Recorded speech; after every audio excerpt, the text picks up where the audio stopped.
Avant de commencer, n'oubliez pas de vous abonner à notre chaîne YouTube et de cliquer sur la cloche de notification afin de rester informé sur nos prochaines vidéos.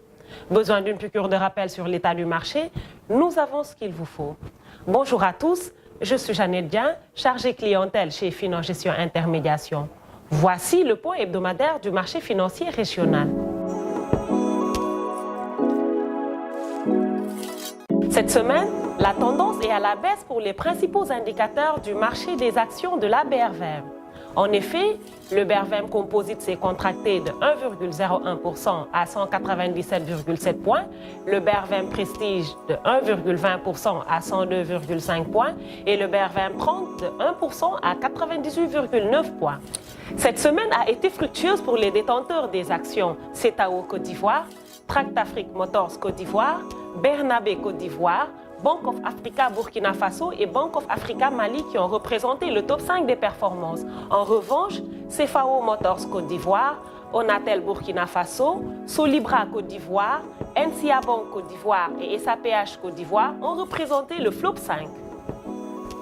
2 938 629 de titres ont été échangés pour une valeur de 1,72 milliard de francs CFA.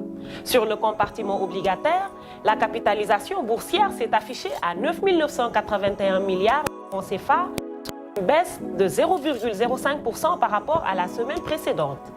107 565 titres ont été échangés pour une valeur de 1,05 milliard de francs CFA. L'obligation au symbole TPCI O22 représentant 74% de cette valeur. Sur le marché des titres publics, plus de 122 milliards de francs CFA ont été levés cette semaine. Les fonds émis ont concerné des obligations assimilables du Trésor de la Côte d'Ivoire et du Mali et des bons assimilables du Trésor de la Côte d'Ivoire, de la Guinée-Bissau et du Mali. Le rendement moyen pondéré des BAT est de 7,05%, tandis que celui des OAT est de 7,24%.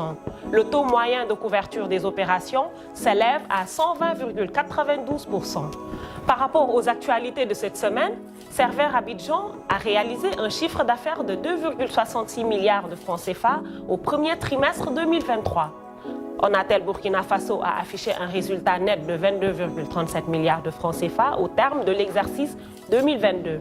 L'Association des bourses des valeurs africaines et le système de paiement et de règlement signent un protocole d'accord pour améliorer les échanges transfrontaliers.